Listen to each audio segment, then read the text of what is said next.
Hello, everyone in North America, Europe, and everywhere in the world. Thank you for watching. It's great to be back. We are launching a new season of the Feraru conferences online, one of our permanent online series dealing with pertinent topics on both sides of the Atlantic. We are happy to debut this autumn, this fall season of the Feraru conferences in the company of Sir Martin Davidson, the former CEO of the British Council, one of the most respected and admired cultural diplomats in the world, I must say. A true reformer and innovator, a man equally at home in the public sector and the private sector. I was fortunate enough to have worked with Sir Martin when I was in London, and I must say it was quite an experience. I learned a lot. Sir Martin, thank you for accepting our invitation. Welcome to the program. Dorian, thank you very much indeed. It is a huge pleasure to be able to have this conversation with you today. I'm very much looking forward to it. We are very happy to have you. By any measure, you are one of the most successful CEOs in the history of the British Council. British Council being the oldest and the biggest cultural institute in the world.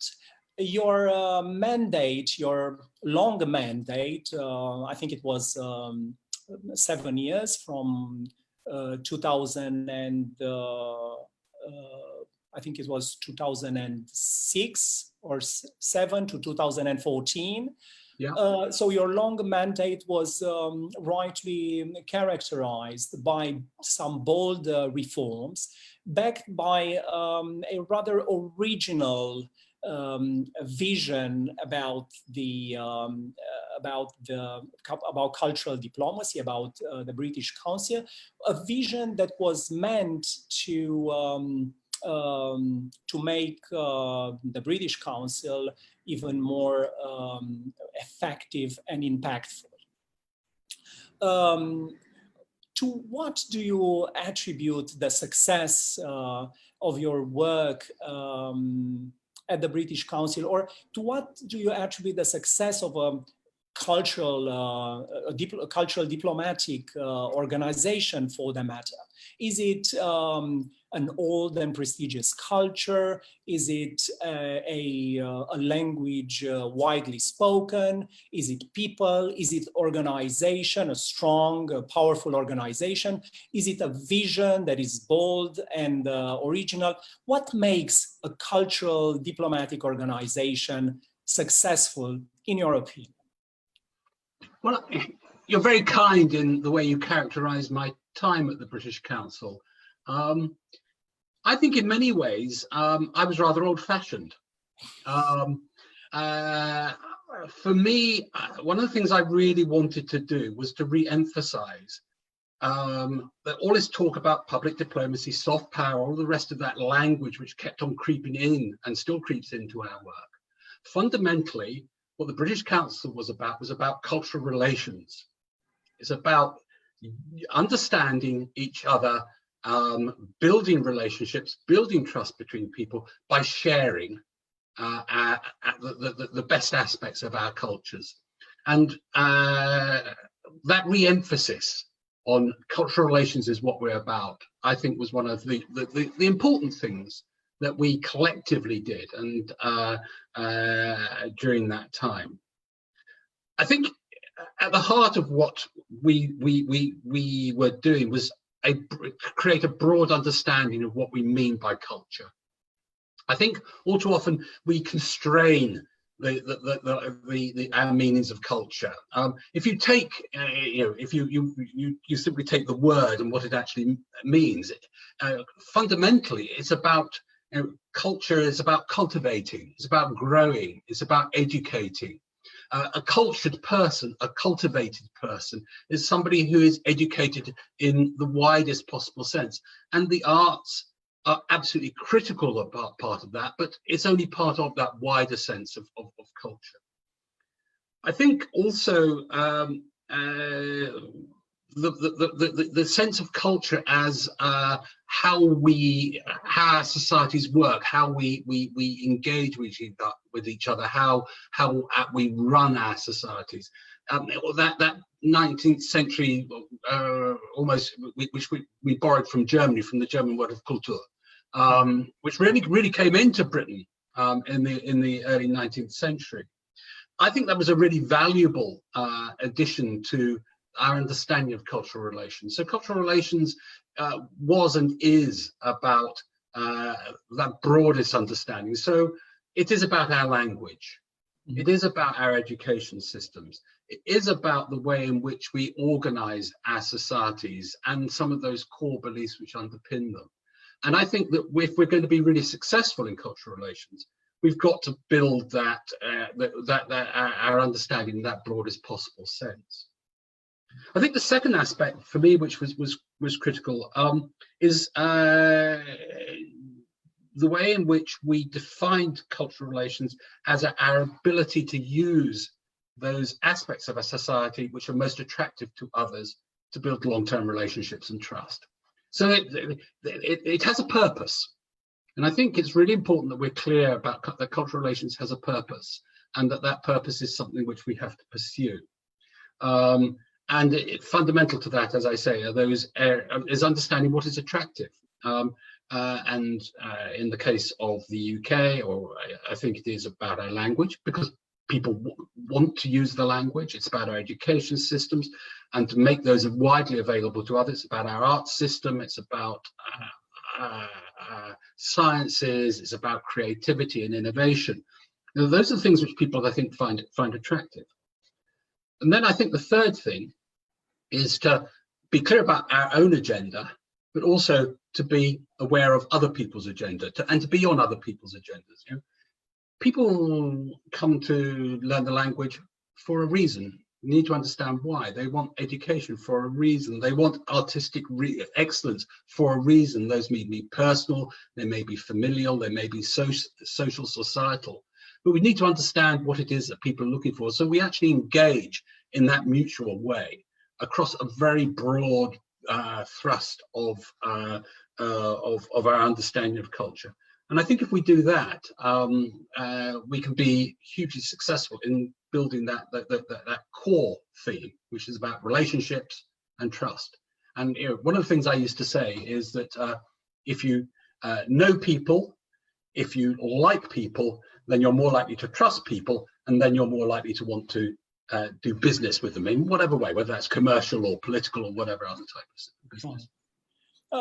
I think it's it's a very broad vision about what cultural relations can do, and indeed I think by working with a wider definition of culture that encompasses not only arts but many other aspects, values, of course, institutions, also by seeking to build trust. It's something that has come up in your statement and in your I think in your vision very often about building trust is also very important. But how do you translate that in institutional terms?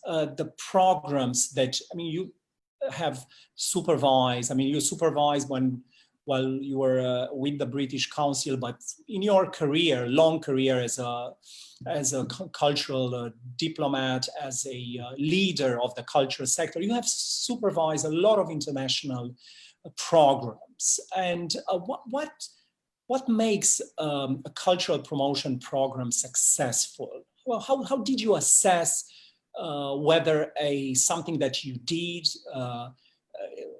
was indeed successful, had the impact that was desired?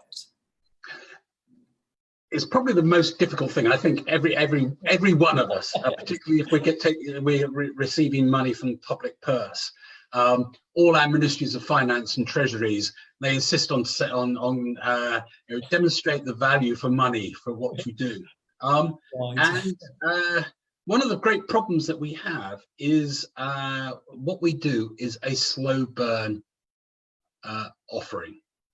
It's not something which is going to translate in a few months or a few weeks into a set of outcomes.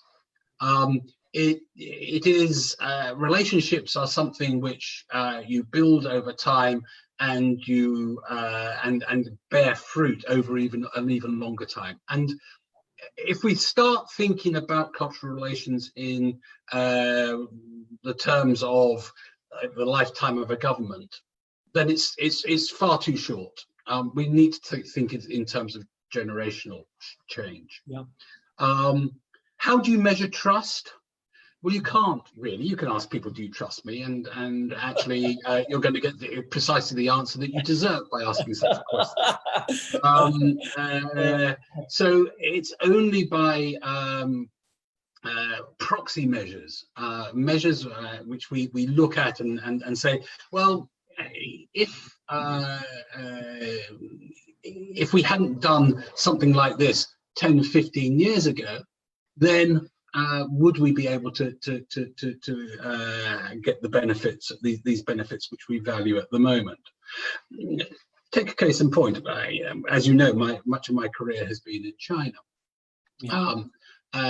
When I was in China in 1995 was the first time that we actually began to actively recruit Chinese students to come and study in the UK.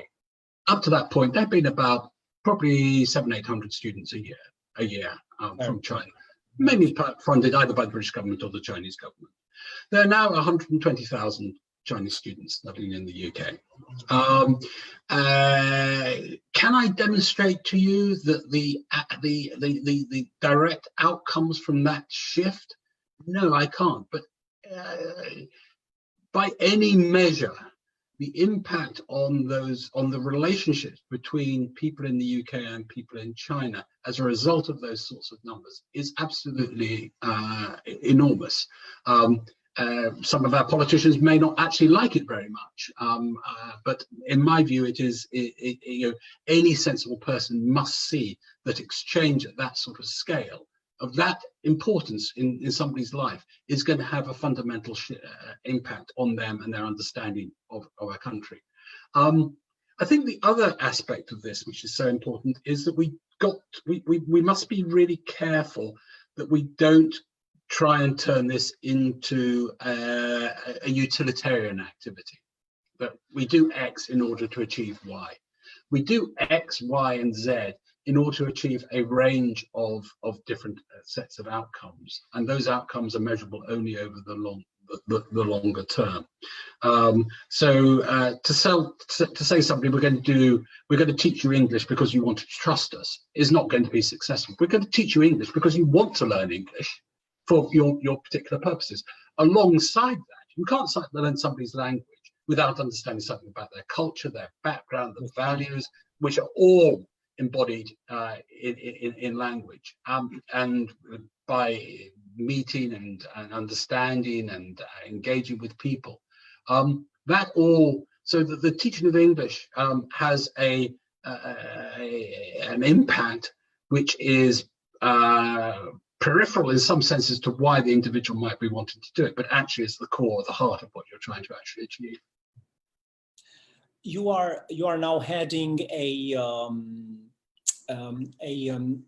governmental organization. You have a ministerial rank as president of this organization, dealing with the cultural relations between the UK and China. But while CEO of the British Council, you were also very interested in developing relations, cultural relations, and relations in general with China.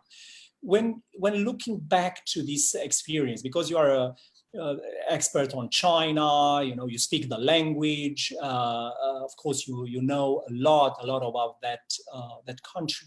When you look back at the programs that you did at the British Council, were there any that were you were particularly fond of or excited about? Of course, we tend to be excited about everything we do, but some programs that you would single out as particularly successful or meaningful, in line with your vision about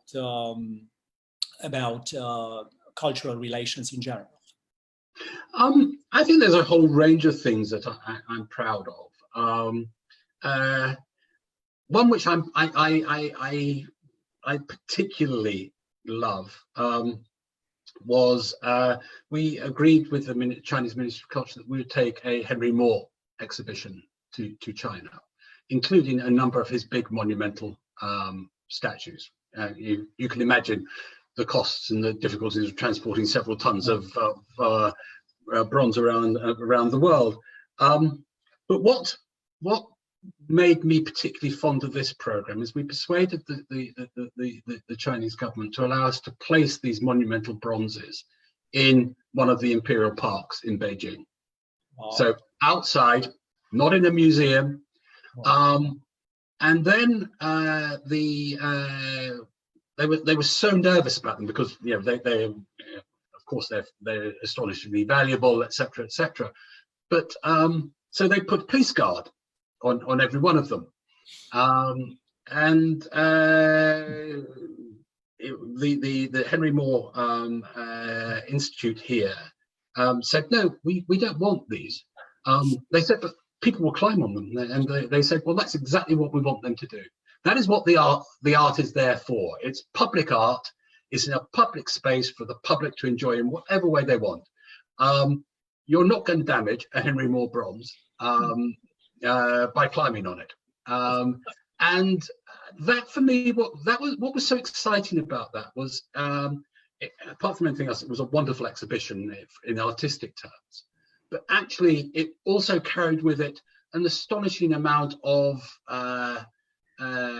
understanding about the values of an extraordinarily humane man,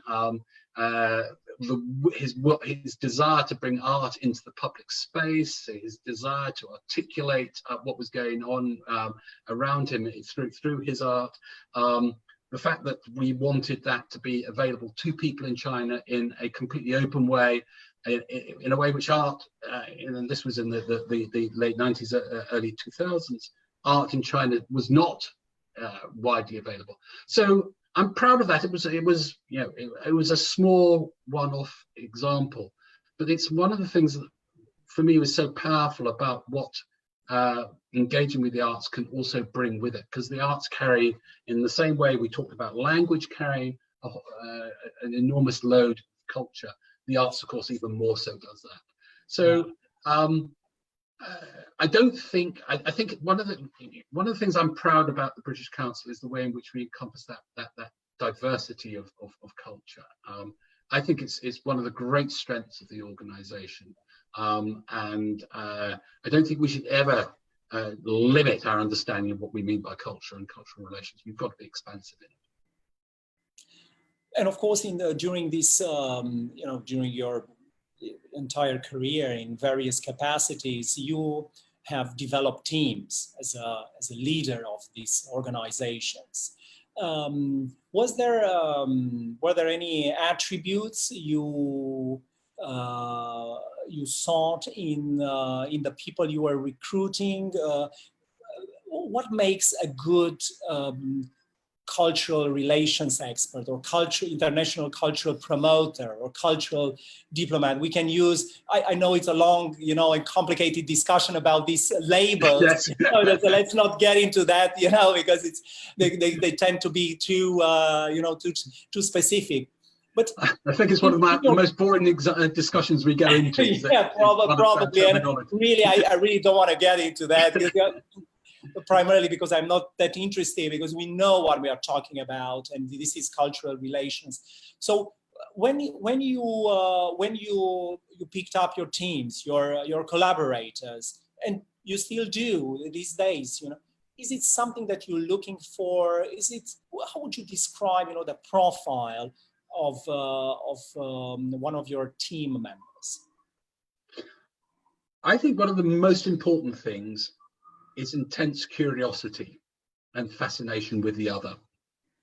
I think if we're going to be really successful, we have to be fascinated by other people's cultures rather than fascinated by our own.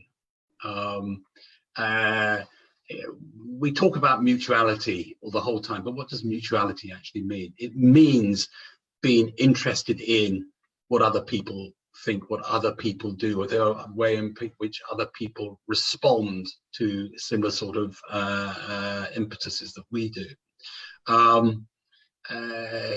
We all know in our day-to-day life that if you want to if you want someone to be interested in you, you've got to be interested in them. And that is absolutely at the heart of I think cultural relations. It's that fascination with the other.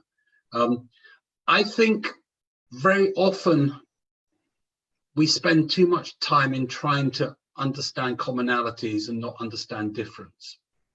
And I think that one of the things which is most exciting is to explore differences. I think that there tends to be a pressure to build consensus very early on in our cultural relation, our cultural engagements.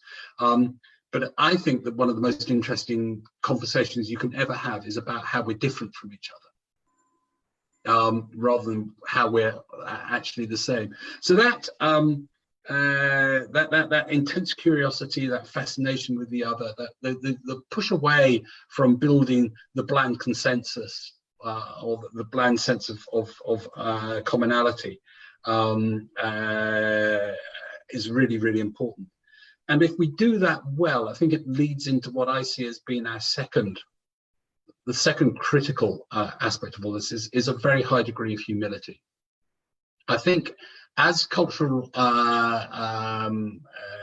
diplomats, we often come across as rather arrogant. We often come across as wanting to demonstrate our excellence and almost creating a competition. You know, we're better than you at A, B, or C, whether it's the arts or education or whatever it might be. And I think again, a really effective engagement is where we actually enter into with humility, that fascination with difference, and a willingness to actually understand what we can learn from others rather than what we can teach others. So I think that those two are really important aspects for me of how we think about ourselves. And cultural collaboration is not a competition. Cultural collaboration is about finding a mutual fascination. And then I think the third one is intellectual rigor. I think we have to avoid simplistic articulations of our culture or the arts or whatever it might be. I think we've got to go into this with intellectual rigor, which doesn't mean in pomposity or some form of intellectual arrogance, but actually real intellectual rigor, which allows us to really understand what is going on and how it is going on and the implications of what is happening. Yeah, it's quite important. Openness, curiosity, lack of reluctance to engage in, even to show your differences, and also humility. I think they are all and courage, of course.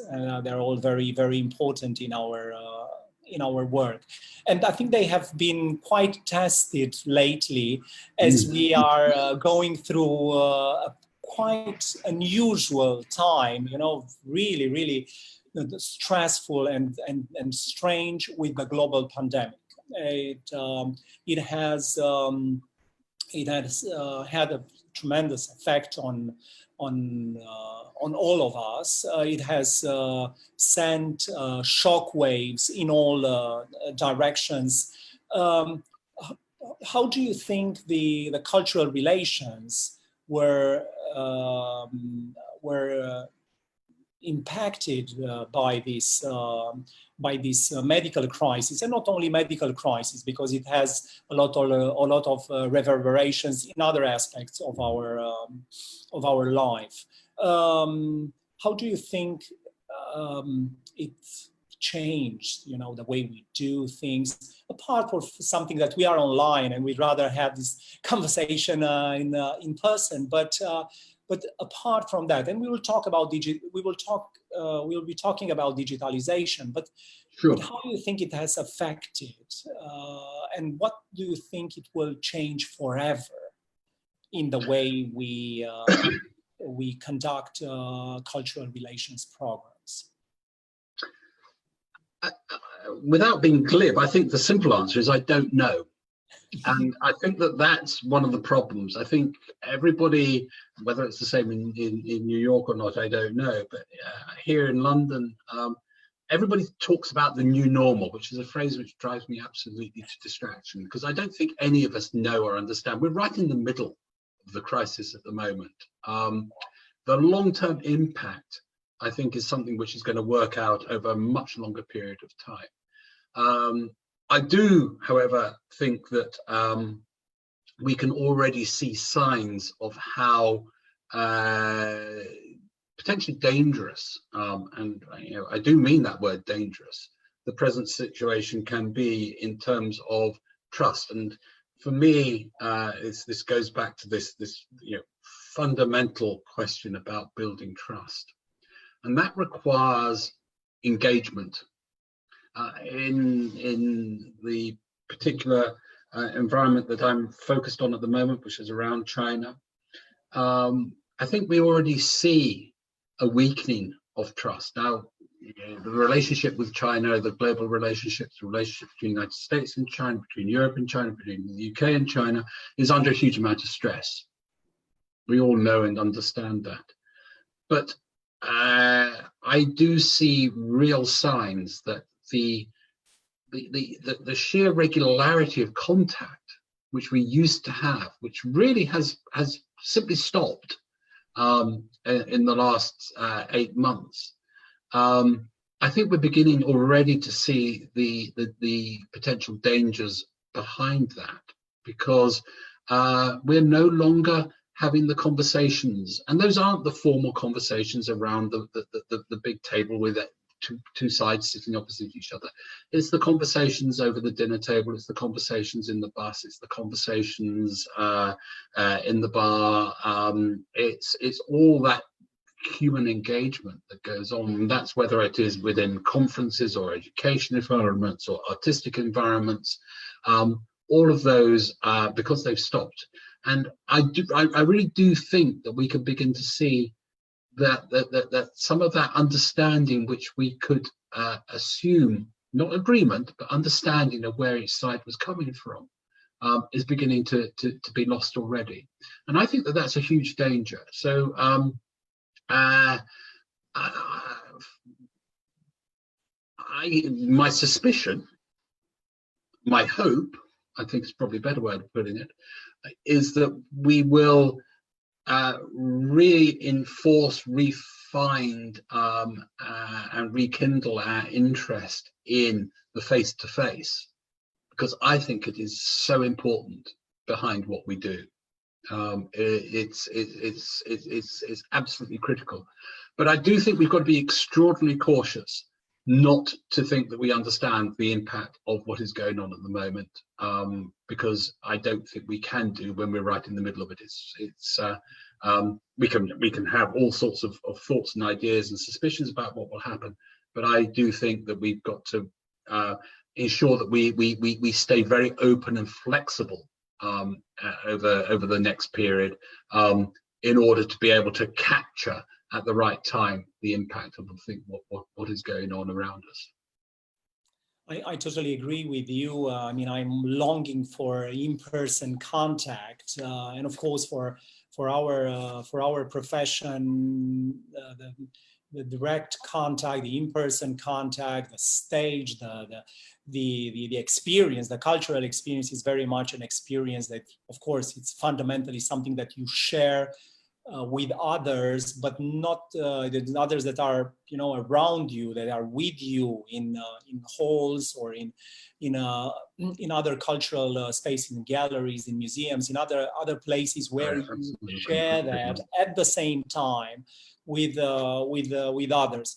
and for trust, I think it's definitely fundamental. And then it brings me to another question that is somehow related.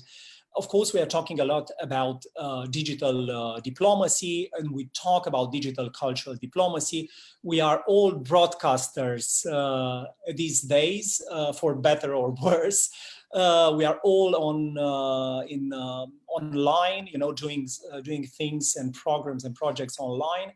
How do you see the future of this marriage, maybe sometimes complicated marriage between technology and cultural relations?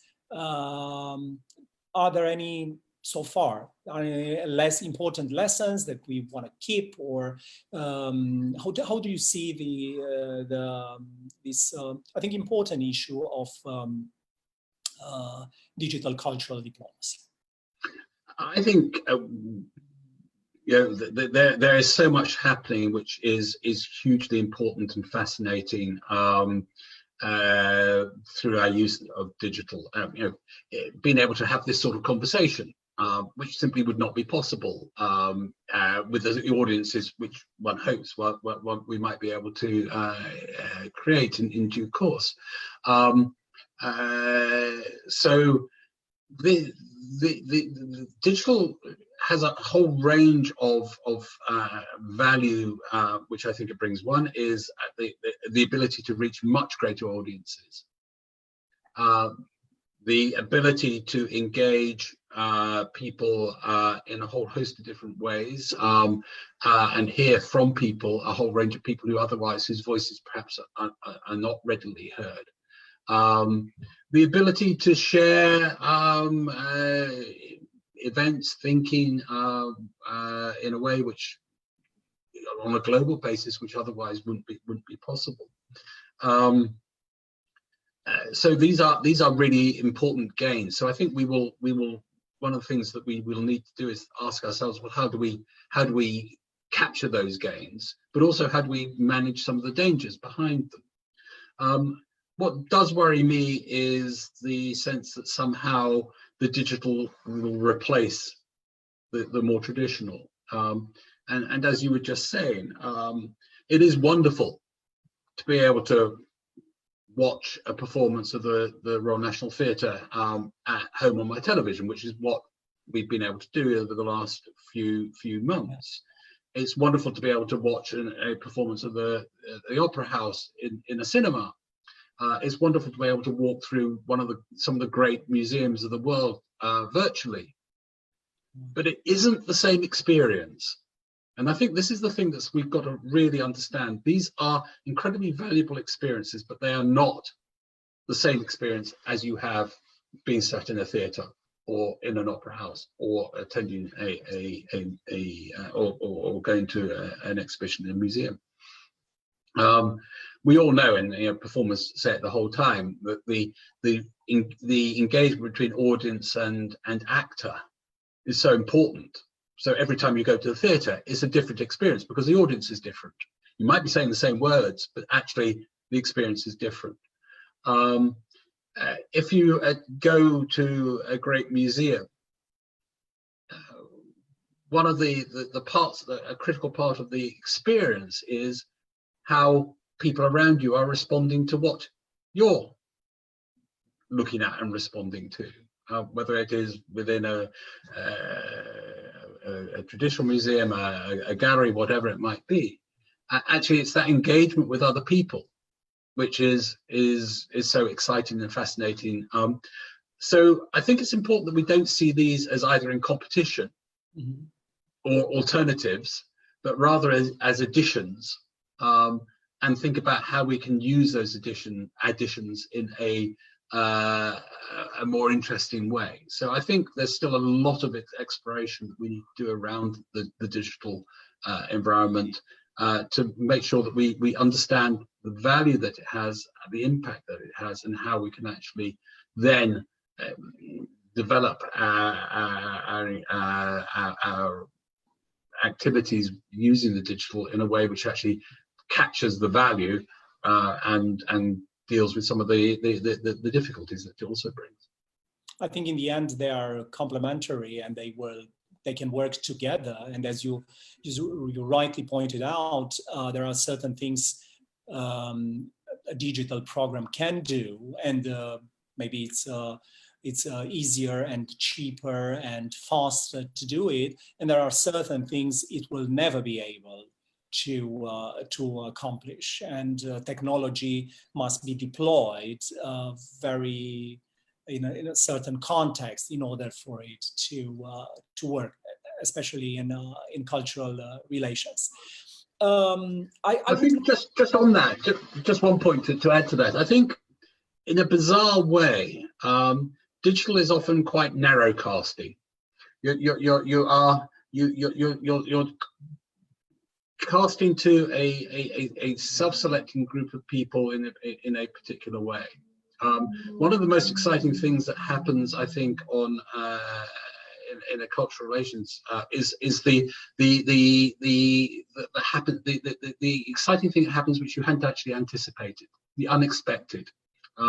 Whether I can remember taking theatrical groups to China, where actually the performances were wonderful, etc. People enjoyed them, but actually where the thing that made all the difference was a group of those visitors spending time doing workshops at the Central Academy of Drama in Beijing, for example. It's that almost things that happens on the side rather than the main activity, which actually adds so much value. And that's where I think we've got to be cautious around digital, because the digital tends to be, as I say, quite narrow in terms of its impact and its audience. Critically important. We need to learn how to use it better, but we shouldn't think it does everything that we want it to do. That's right. And I would add that, for instance, a very important target group of all our programs is the young people, and for young people and very young people, they consume a lot of content over the internet. And if we still want to engage with these, much younger generations, probably the online option wouldn't be an option, but quite obligatory in order to reach out to some categories of public that otherwise wouldn't be so easily reachable. But so that's right, yeah. But I would now rather go in a different direction, talking about the EUNIC. And of course, we don't want to use the acronyms, but EUNIC is the network, the association of European Union National Institutes of Culture. So the most powerful and representative cultural institutes in the EU countries are members of this association. And you, as a CEO of the British Council, as president, it's quite usually the cultural institutes that the title is the president is the same thing for those who have still are raising their eyebrows about the name of the title. So as the head of the British Council, you were instrumental, you were one of the founders of EUNIC. Why did you feel the need to have such an organization, such an association of cultural institutes? I remember very, very clearly the very first meeting of I think it was the six founding institutes sitting around the board table at the British Council in London. I think that some of the impetus behind all of this was the sense that almost the politicization of European culture. I'm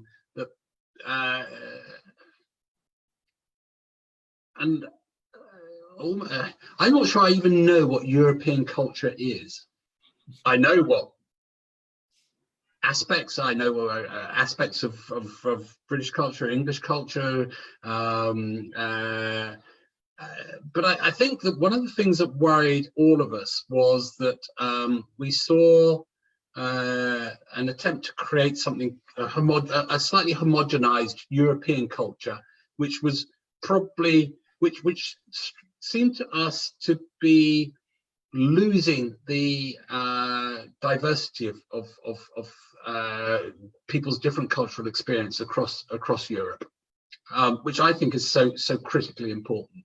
Yes, of course, there is such a thing as European culture. There are aspects of commonality, but actually, going back to what we were saying earlier, it's actually the differences which are so exciting. It's that sheer depth of cultural experience across the countries of Europe, which is so vitally important.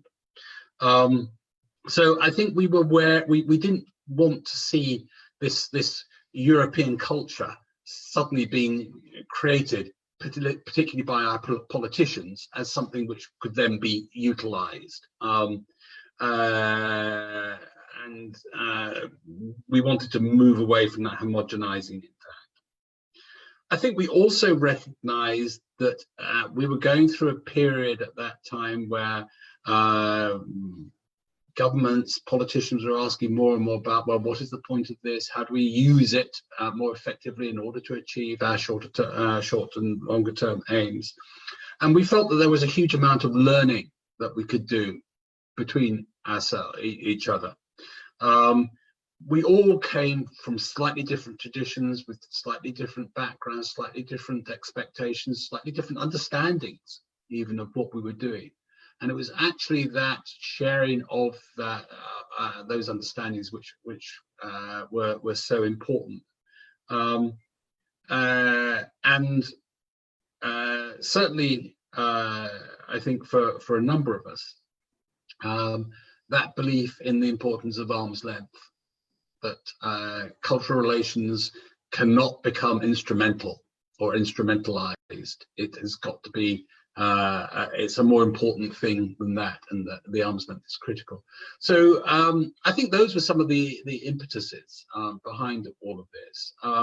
And of course, it was at the time as things like the external action was beginning to be created for the European Union, and we wanted to ensure that in thinking about how Europe and the European Union engage with other parts of the world, they recognise the importance of culture, but also how delicate that engagement had to be if it was going to be effective. So part of it was absolutely an intention to try and influence how the External Action Service also saw and thought about culture and cultural relations.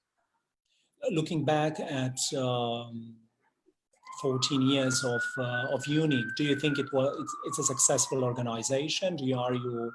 Are you satisfied with how it has developed, how it has grown? Because now it's quite big, against the original intentions of the six founding members.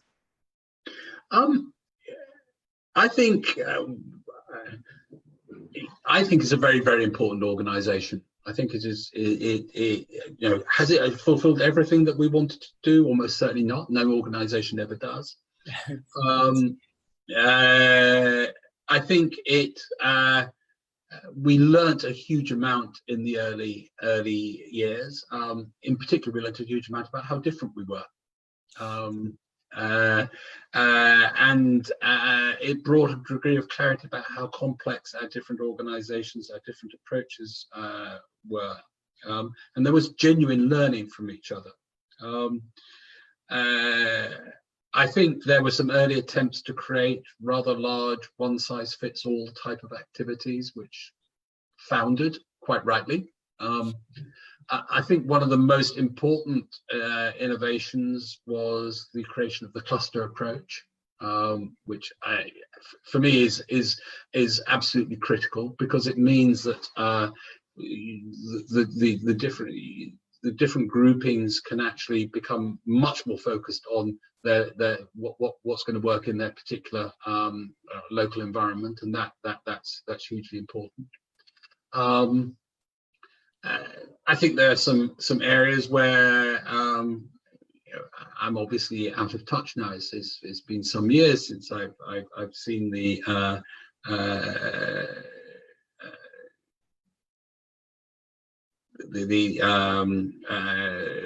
seen it in action. But I do think that we identified some major fault lines between the different members. I think, for example, we had different definitions of culture and different ways of actually exploring it. I think we had very different sets of relationships between government and the cultural institutions. Everything from ministries of foreign affairs right the way through to arm's length bodies, and all of that brings a degree of complexity. And I think we had different understandings of the role of cultural relations and what we're actually seeking to achieve. But all of that seems to me to be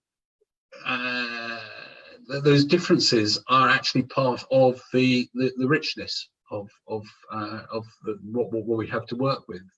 So there's nothing which is, obviously we all believe the way that we do things is probably right for the particular environment in which we work. If we didn't believe that, then what on earth are we doing? But that people have different views and different ideas is exciting and interesting and worth pursuing. So yeah, I do think that it's an important organisation which actually has an important role to play. Do you think it should develop as a more institutionalized version of it, or at arm's length it should remains quite autonomous in its actions, or should draw closer to European Union institutions and organizations? How do you see its future? Well, you wouldn't be surprised by my answer, given where I come from, which is that I believe very strongly indeed in the arm's length principle. I think for me, I think I maybe even have said it to you before. One of my tests of success for the British Council is that I offended at least one member of Parliament per year. If we're not doing something which offends some of our politicians, then we're probably not actually doing something which matters that much. And I don't mean offending just to be offensive, but offending because we are doing something which we really, really believe in.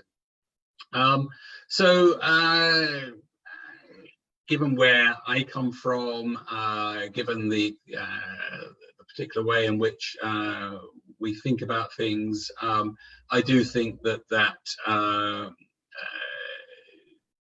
arm's length principle is hugely important, and the ability to do things which actually, and this is the important point, the ability to do things which others find very, very difficult to do. I remember a New York example. The Thatcher Gallery put on in the at MoMA back in the early 2000s a show which had Rudy Giuliani, their mayor of New York. It was actually it was at Brooklyn. It was at Brooklyn. Actually threatening to throw them out of the building. He demanded that the show be closed. He demanded a whole range of things. I have to say it was the best publicity any show has ever had. But actually, it also created conversation. It created engagement. It created an exploration. We were talking a little bit earlier before we started about some of the issues there are around the extent to which cultural relations organizations self-censor. It may well be that in the United States, because they are so dependent upon commercial and personal money, that sometimes that forces you into a conservative, quite a conservative approach. It may well be that in parts of Europe, and I've certainly had the Home Secretary, the Minister of the Interior, standing up in Parliament denouncing the work of the British Council as an outrage because of some of the things we were doing. The pressure to conform is immense, and the ability not to conform is important. I do believe that's critically important. I think the other aspect of it is it's really, really important that we continue to articulate the diversity of Europe. Across Europe, yes, there are lots and lots of areas of commonality, but actually the glories of European culture is diversity. It's the way in which it is articulated in so many different ways in different environments, and I don't think we should lose that at all. I would say, however, I'm not sanguine. I think the pressure to build this, what we do as part of the external action of the European Union will be quite intense, and I think understanding, this is not for me, of course, either as a retired cultural diplomat or indeed as a Briton, to articulate this, but I do think it's going to be important to try and maintain that ability to offend. Because we are talking so much about the European Union, I gotta bring up, this this topic that is, of course, very very important, Brexit, and how do you see the because I mean, people might not know, but British cultural organizations are very much involved with the European organizations. The British cultural sector and creative sector, they both have a quite long-lasting relation with European counterparts, and they have important interests there. So how do you see the dynamics of this relationship when finally, eventually, Brexit happens? How do you see it? Given the fact that I was there, given the fact that a lot of people and organizations, a lot of people in the cultural sector, in the British cultural sector, and this is not a secret for anyone, were Remainers. So they were very much in favor of Britain staying in the European Union. So how do you see these dynamics when Brexit happens? I think that there is, the thing that worries me most of all is what I see as a fundamental breach in trust at the political level. I don't think on either side we should underestimate how deep that breach in trust has gone, and repairing that is going to be incredibly hard work, but vitally important work to be done, and it's not going to be done very quickly, I don't think. I think one of the things that is going to be a huge advantage is precisely that depth of cultural engagement, artistic engagement between the UK and other European countries. And you'll note I say other European countries. That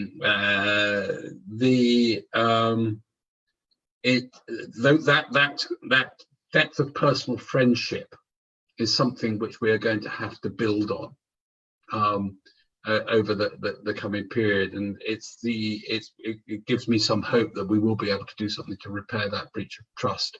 But the breach of trust at the political and the popular level, I think, is very, very deep and really troubling. And I think the next 3 months are going to be hugely difficult, actually. You only have to see what's been happening this week. The language which is being used, the way it's been reflected back in the newspapers and in popular media, all of this is deeply troubling. and I think we have got to really understand that this requires action on both sides to repair this breach of trust. And it's really important that we don't see it as somehow somebody else's problem. That here in Britain, we don't see it as, you know, it's the European Union that's got to do the rebuilding or vice versa. We've got to actually understand that this is something which is damaging to all of us, whether that is politically, economically, socially, culturally. These are really deep fissures, which I think we've dug, which will need a lot of work to repair. Yes, indeed. I don't want to continue on this rather troubling note, but the world in which we are living is going through a deep and great and fundamental transformation. I find globalization is in retreat. Multilateralism is suffering.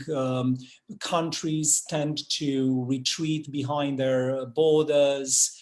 The appeal of high culture is diminishing day by day. Disinformation and black propaganda are rife.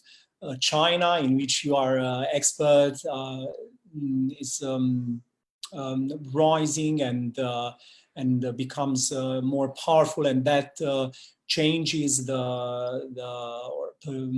alters the balance, the global balance of power.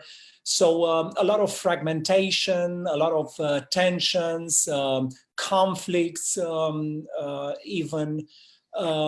It seems to me that is a world for the hard power rather than soft power, a word for military power, for economic muscle, rather than a word for cultural relations and cultural exchanges. I don't want to picture too gloomy a world, but it's still, you know, a lot of developments are quite troubling. How do you see the future of cultural relations, the meaning of cultural relations in a world like this? I think all your characterizations are absolutely right, and they're also wrong, because for every one of these characterizations there is the counter. So yeah, China, the growth of China, it's a much more aggressive international stance. All of that is absolutely true, but also behind it lies a huge level of anxiety, a significant gap in its perception of itself, as it genuinely sees itself as a weak and embattled country as well, and the way it reacts is in response to that. So I think there are counter pressures against all of these.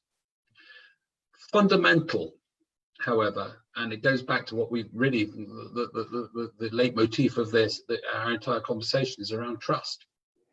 We have a fundamental failure of trust right around the world, and hard power and the exploitation of hard power does absolutely nothing to rebuild trust. My personal view, and it is a personal view, is that the utilization of hard power results in ensuring that people become poorer, not richer. And richer, not, and I don't mean that in economic terms. I mean richer in all, in the wider possible terms. I think we also have to recognise that the problems that we are facing collectively are not solvable by any single nation, no matter how powerful. These are not the issues around climate change, the issues around food security, the issues around disease, 6 months ago, we were talking about antimicrobial resistance. Now we're talking about new viruses. These are global problems which are amenable only to global solutions, and that requires countries to work with each other. And they can only work together when there is a shift in levels of trust. So we've got to ask ourselves, what is going to rebuild that trust? Now, we've got to be enormously careful. Cultural diplomats are world famous for overstating what they can actually achieve with the resources they've got available to them. So we've got to be really, really careful. But I do think there is a voice that we have, which is important to both articulate and to ensure is heard, which is, what are the mechanisms through which we will rebuild trust, and how? For me, it is something absolutely urgently, probably one of the most urgent, if not most urgent, things that we've actually got to do. I personally have no doubt that we will come out of this particular pandemic in due course. Quite when, I don't know, but that the medical sciences will find an appropriate solution to that.